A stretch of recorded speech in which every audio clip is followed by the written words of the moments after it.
میں حافظہ اور 5 وقت کی نمازی اور غیر مردوں کے ساتھ بھی سوتی ہوں۔ ایک خاتون کی دل دہلا دینے والی سچی کہانی۔ کچھ دن پہلے ایک خاتون سے دوپہر کو ملاقات ہوئی جو جسم فروش تھی۔ رات کو چونکہ وہ روزی کمانے میں مصروف ہوتی ہیں، اسی وجہ سے دن میں ملاقات کرنی پڑی۔ ویسے بھی ایک مسلمان کو یہ زیب نہیں دیتا کہ وہ کسی کی روزی کمانے کے وقت اس کو مشکل میں ڈالے۔ انہوں نے بہت عزت کے ساتھ ڈرائنگ روم میں بٹھایا، خاطر مدارت کی۔ ان کا حال پوچھنے کے بعد میں نے سوال کیا کہ آپ اس بے لذت کام میں کیسے پھنس گئی؟ ایک لمحے کے لیے ان کے چہرے پر اداسی چھلکی، پھر مسکرا کر بولی کہ عشق ہو گیا تھا اور محبت میں اندھی ہو کر گھر سے بھاگ نکلی۔ کچھ دن محبوب نے 4 دیواری میں میری چادر اتار کر دل و جان سے محبت کی اور اس کے بعد نہ سر ڈھانپنے کو دیوار رہی نہ چادر رہی۔ جب واپسی کا سفر کرنے کا سوچا تو خیال آیا کہ بھاگنے کا فیصلہ تو میرا تھا۔ اب اگر گھر گئی تو جو تھوڑی بہت والدین کی عزت بچی ہے وہ بھی لوگ تار تار کر دیں گے۔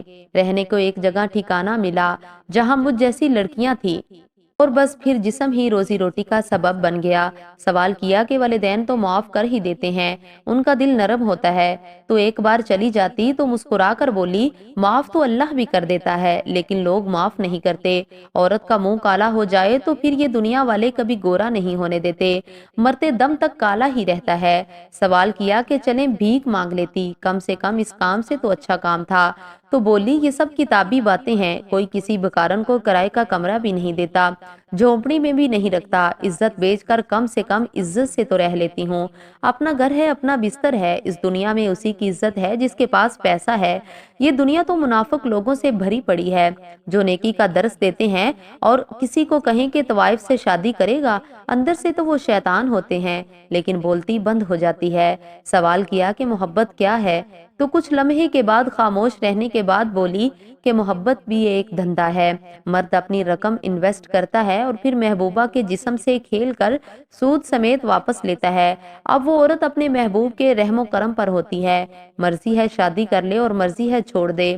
جو لوگ سچ میں محبت کرتے ہیں وہ نکاح کا راستہ اختیار کرتے ہیں۔ سوال کیا کہ گناہ کرتے ہوئے تکلیف نہیں ہوتی؟ تو بولی کہ جب انسان گندگی کے ڈھیر میں رہنے لگ جائے تو پھر اسے بدبو کا احساس نہیں ہوتا، بلکہ خوشبو اس کے لیے زہر بن جاتی ہے۔ بس اپنا بھی یہی معاملہ ہے۔ سوال کیا کہ نوکری کر لیتی، کہیں شادی کر لیتی تو بھی تو اس گناہ سے بچ سکتی تھی۔ تو بولی کہ جب لوگوں کو یہ معلوم ہو جائے کہ لڑکی اکیلی ہے، اس کا کوئی نہیں، تو بیڑیے بن جاتے ہیں۔ شادی شدہ مرد ہو یا کنوارا، سب ہی ایک صف میں کھڑے ہو جاتے ہیں۔ یہ دنیا اکیلی عورت کو جینے نہیں دیتی، لیکن درس جتنے مرضی کروا لو، ایسے ایسے نیکیوں کے درس دیں گے لیکن شکل مومنوں والی اور کرتوت کافروں والی کرتے ہیں۔ پھر بولی شادی کون کرے گا؟ آج کل تو لوگ ایک دوسرے کا جھوٹا پانی نہیں پیتے، آپ شادی کی بات کرتی ہیں؟ اب تو قبر تک یہ گناہ ساتھ ہی رہے گا۔ 5 وقت کی نماز پڑھتی ہوں، حافظ قرآن ہوں، اپنا معاملہ اللہ پر چھوڑ رکھا ہے، اس کی مرضی ہے جہنم میں ڈالے یا جنت میں ڈالے۔ خودکشی بھی حرام ہے، جسم فروشی بھی حرام ہے، مرنے کی ہمت نہیں تھی تو اس لیے یہ کام کر رہی ہوں۔ دلوں کا حال تو وہی جانتا ہے، دنیا والے تو بس پھٹے کپڑے اور چست کپڑے دیکھ کر مزے لیتے ہیں اور کچھ نہیں کرتے۔ کوئی استغفار پڑھ پڑھ کر دیکھ رہا ہوتا ہے اور کوئی چسکے لے کر دیکھ رہا ہوتا ہے۔